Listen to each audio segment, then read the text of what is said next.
I'd like to open it up to questions soon, but I might there's a lot of interesting interweaving of the spaces in this group, and it's very interesting. I'm interested in I'm interested in, I think everybody touched on it implicitly or explicitly, but thinking about the articulation of a particular kind of ethics in which we approach the spaces that we engage. I think, Sean, you had certain vocabulary, very articulated vocabulary about the ethics around Alice Art, or the kind of touchstones of what you do and potentially don't do. And I was wondering if we might address some sort of limits we set on ourselves when we engage particular spaces as curators. I just wondered if we could talk about that at all. Let me think about it for myself. I mean, I really enjoyed both of the talks because I think, and your practice as well, is so important to me, because I think what we're talking about with ethics is also about this idea of investment. You know, an investment, like an unknown investment that may never pay off, and certainly not to us individually. But I think putting as was said earlier, you know, like being part of the streams that feed the lake, you know, that I think this is what aligns us and allies us to each other. And it was so great to see the way in which Sean articulated it, because I think it really reverberated with so much that I've thought about over the years, but you said it a little bit more eloquently.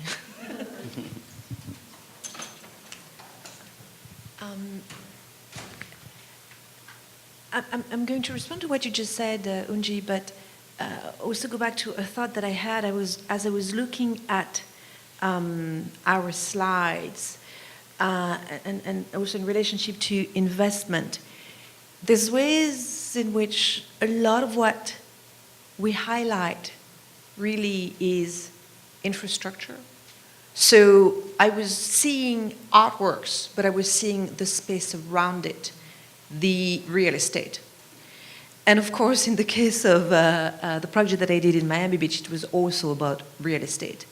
So it's, you know, a lot of the work we do also is about these other investments happening around our curatorial practice, to which we have no control over, that actually feeds and funds and supports what we do. So that's one thing. It's just. I mean, again, I was looking at, you know, the slides of the Sharjah Biennale, and of course they have this incredible infrastructure, but, you know, to which extent do we serve the infrastructure versus the infrastructure serves us? And I think it really goes both ways. And then to go back to procession performance, of course, and I surely did not articulate it explicitly, but it's an investment in peoples and communities. And the reason why it brings us back to the idea of diaspora and dispossession is because, you know, how do you begin to think of communities from that space of displacement? Because, you know, again, the work that, you know, processional performance entails is that you are going to deterritorialize, again, you know, communities that may be naturally, culturally occurring in Trinidad around the mass camp, but you're not going to have that same infrastructure, you know, if you are to import, export, renaturalize that model elsewhere.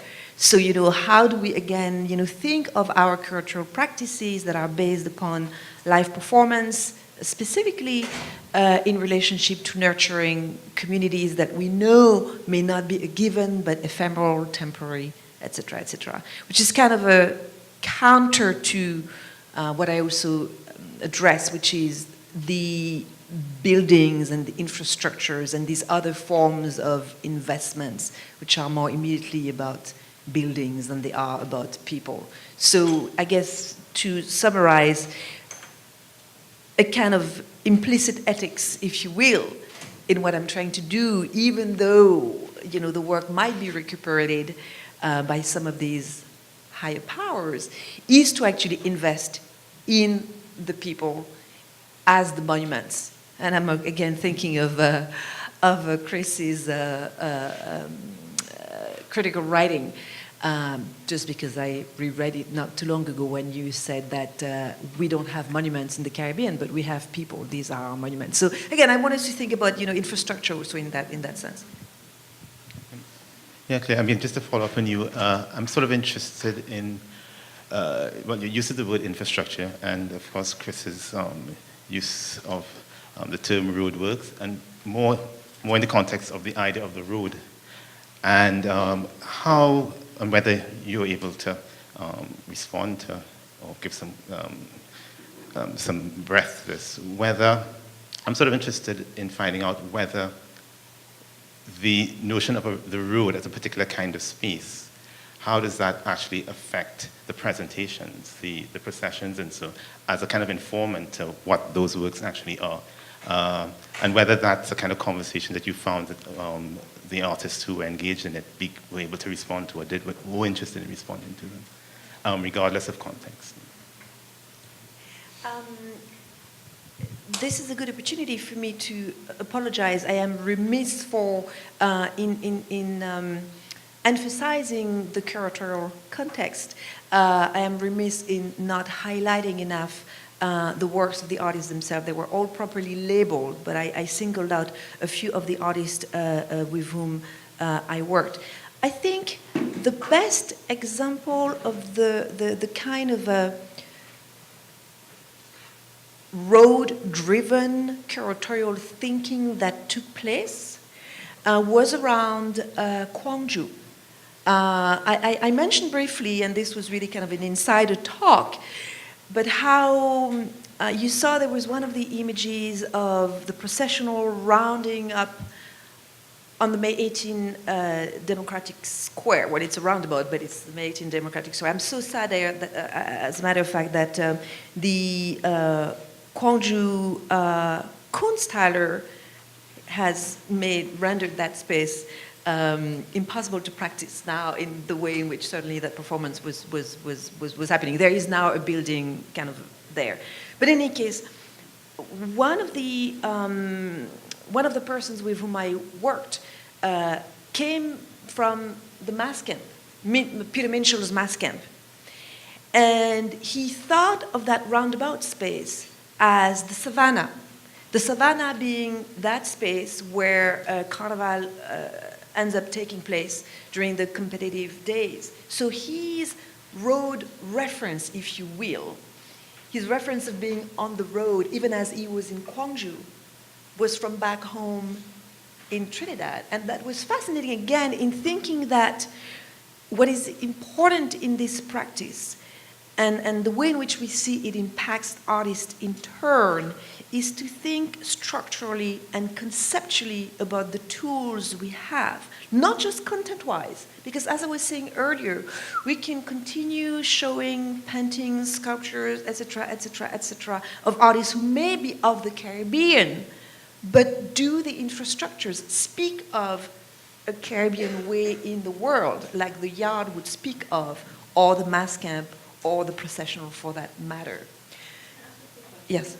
So, sorry, this isn't going to sound as combative as it might sound, but I'm really curious how that relates then to the specific sites and to Korea, because, I mean, you're talking about the birth of the democratic movement, the resistance movement, contemporary movement, the site of a huge massacre where most of the processions that occurred there were protest and funerary. But they did occur. And so I'm curious if you could kind of link that a little, because I think the space is very important, why you would do this there. Yes, and actually, Jerry-Ann, if you don't mind, we could bring up that, again, in other presentations, Unji, I show side by side that we want to go back to spring. Yes, the first tab, this one. And we want to find, keep going forward. Yes, we want to find, yes, keep going. No, actually, no, we want to go back. People might not be familiar with this. No, of course, that of course. means. So again, we're in Gwangju in Why you can do that. 2008. Yes, so keep going back again. Two more. That was Karine Olivier, Jarbas Lopez. One more. There we go. Okay. So this is a very emblematic space, indeed, the very space across from the former provincial office, the town hall of the city of Gwangju, where the demonstrations that led to the democratization of South Korea back in May of 1980 took place. A movement primarily of students joined by various other workers. And there is an archival image that I usually show side by side with this one, where we see this very same configuration, only in these other contexts. So at the time when I was working on this particular project, there was the beef protest in Seoul. South Koreans demonstrating against the reopening of the beef trade. I thought it was quite fascinating. It kind of cued me into modes of a Korean protest, which is very carnivalesque, actually. Yes, yeah, I mean, in the way. Yes, no, actually, I did. I was doing both archival research. I was doing both archival research in terms of May 18, and I was also zooming into images of protest in Seoul, and there were acts that I could read that had an element of carnivalesque, not carnival, carnivalesque, in the times of scenes that were being put up. So you would see, anyhow, I could show you these images. So I had a sense that even though the space, and indeed the territory was other, there were elements of linkages, and certainly these elements of linkages took place by dint of the very space within which the project occurred, and maybe we can go to the next slide. And also because of the very relationships that were established, that were established between the 5 artists, keep going one more, the 5 artists, there we go, thank you, stop. The 5 artists and the various students with whom they work over months-long workshops in a mass camp kind of a formation. Students who were indeed at the very heart of May 18. So for me, this particular project, which had the code, the title for which was this code word, spring, which was as much a reference to the Gwangju Spring, but also to May 1968, etc., etc. It was not so much to it was not a historical reenactment. It was not Red Festa, which is this historical reenactment that takes place, that actually reenacts the Gwangju uprising. It was none of that, but it was definitely an homage to that particular struggle, as to other such struggles in a place, as we can see from the engagement of the students within the work that they were playing their mass. And the reception from the audience was not other in the sense of placated upon and unrelated to. Again, this is a project that was coming indeed from a different place, but that integrated the space within which it took place with a lot of integrity with regards to the historical formation that it was looking at and the various participants which it was involving. All of which, of course, is difficult to translate, but we can keep going a bit to translate through images. But really, as we would say in Trinidad, people, and they were the students, played their mass. Let's pause. And what was incredible, and I invite you to look at the image, what was incredible is the way in which a lot of this occurred outside of the realm of verbal, not outside of the realm of verbal language, but there was very little one-on-one communication between the artist and the students. It was all through translation. But somehow the relationship occurred, through the making of the work and the communication of the intentions of the artist. And if you were speaking of being brought to tears, this project brought quite a few to tears because of how reminiscent it was of this historical background. It also brought to tears members of the Indian and Southeast Asia art world who would see for the first time for some, and I'm thinking of Nancy Ajana, for instance, coming together, traditional forms of festival making, of public engagement in a contemporary form. Because indeed, these are projects that we could easily imagine having tremendous purchase in spaces like West Africa. And Papier Botaniste for Parfumerie is none other but a processional performance, for instance, and many other. Let's. We have a few more minutes. I'd like to open up to a couple of questions. Just to get some more voices. Yes, thank you. Yeah. Go ahead. I think you need to speak into a mic, or is that right? Take one back.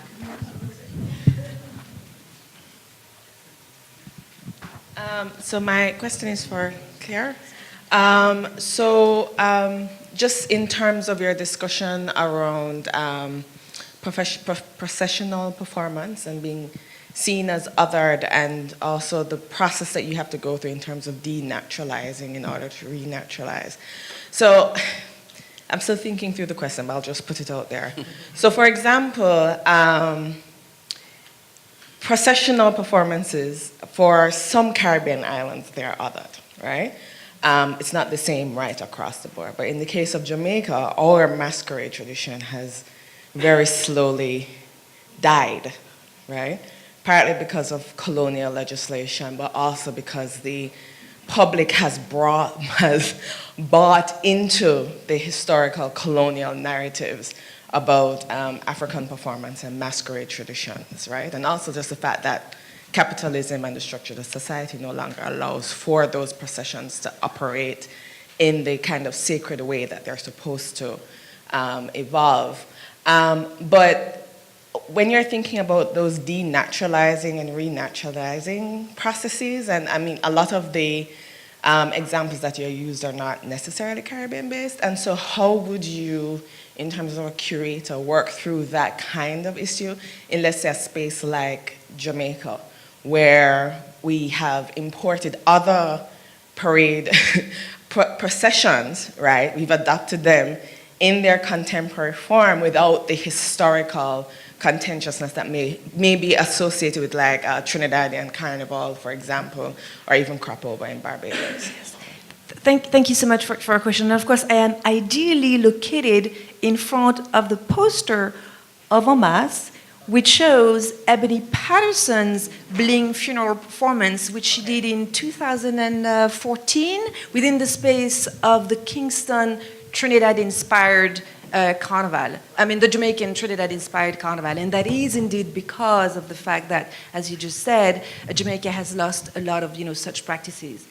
It's interesting that, and I know that these terms are contentious, and I have no idea why I came up with them this morning at 2 a.m., because I was not speaking previously in terms of naturalizing and denaturalizing, more so in terms of territorializing, etc., etc. But it doesn't matter. What I'm trying to suggest is that it's this gymnastics of kind of it's sometimes going over backward back to spaces that were once traditional or natural to us.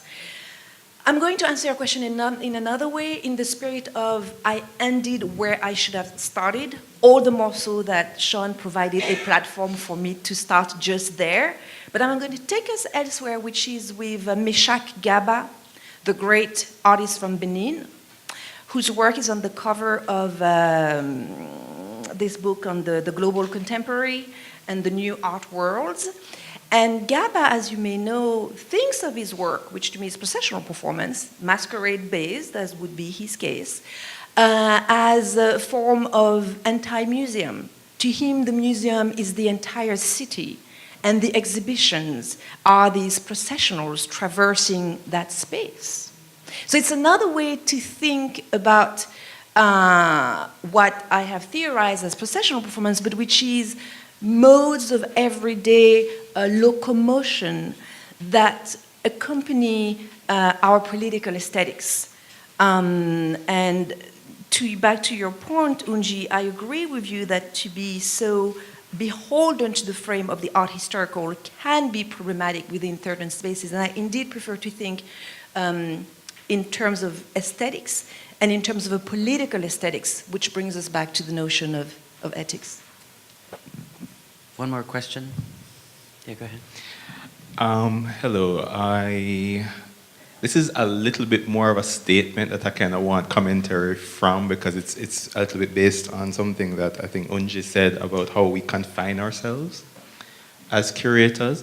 But my thinking on it is that the way we confine ourselves as an action, the way we are confined as a circumstance, that those are the situations that define us as curators. And in terms of the different confines, definitions, how do you think that those really have influence? Because in Claire's case, the breaking out of particular confines, redefining in Sean's case in terms of even looking on the yard as the community space, the Caribbean space.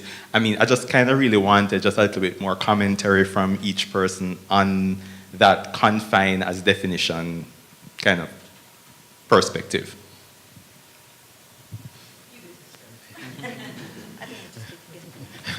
Okay. I suppose, specific to Alice Yard, even the notion of being confined never really existed. More, this was a moment of opportunity. And so, and everything sort of happened coming out of that, that kind of disposition. So, yeah, so that it's just that it never really crossed my mind in that way. And particularly, it's like, as architects, we receive these things called architects' briefs, and very often there are situations where you've got something called a budget, and those, and but the approach is not to see. I mean, certainly as we try to, that's actually another informant for the design, as opposed to something that's restrictive, and as opposed to a large extent, in the evolution of Alice Yard, certainly I've tried to look at it like that. But something, just on Alice Yard particularly, sometimes I always find it very interesting how the three of you sort of resist certain potential confinements through containing what you have. Or like, I mean, you talked about it at the end, and I know you were a little rushed, about sort of multiplying in different ways. But I think you have an interesting relationship to expansion, and in kind of the opposite of containment is to resist expansion needlessly. And I think we all are talking about scale a lot in this conversation too, and about sustainability and those questions. And I just wonder, I think containment in relationship to limiting or thinking differently about growth is something that you guys think about a lot. And you were touching on that. Maybe you could just touch on that again a little bit. Or not. Or do you want a minute? Okay. Did you want to say something? Yeah, I was just going to respond a little bit also to the question with regards to being confined. I also didn't understand from your talk at all that you were confined. I totally understood and nodded along with this idea of the opportunity. And the opportunity can be many things. It can be the commission of a project in Gwangju Biennial or Miami. It can be, just a little piece of land which you can transform into, the imagination beyond that space. And I think, in my own case, my training is not in art, but more in like cultural studies, and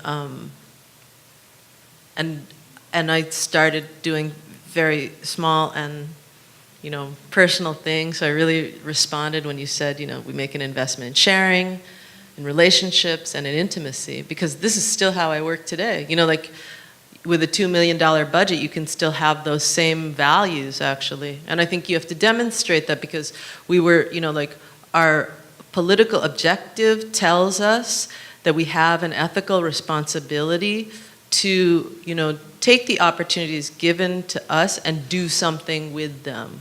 This oxygen and resources that we take from the earth, we got to give something back, right? So I think we shouldn't be burdened by our confine. We should be aware of the confines. But I don't think we should be reactionary to the confine. And I think we have to try to find ways in which we are the center of the universe. We are the majority of this planet. We have to refuse these confines. That's a great place to end. Thanks, everybody. Thanks, everyone. We'll continue the conversation right now.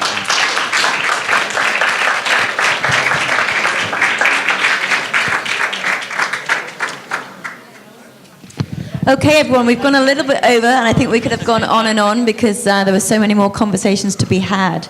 And I think something to take away as well when we talk about the space of exhibitions and the panels that we have in the next couple of days is this idea of the longevity of those either performances or the biennales. I loved hearing about what was left over and what's continued and was sustainable for the communities after that. Just a very quick housekeeping. Obviously, we're over time, so we're into the next session. If we take a 15-minute break now for coffee instead of 30 minutes, and if everyone could be back at about 1:45, we're just going to give you a brief introduction to the National Gallery and the Cayman art scene, and then do a quick tour of the space. Okay, so see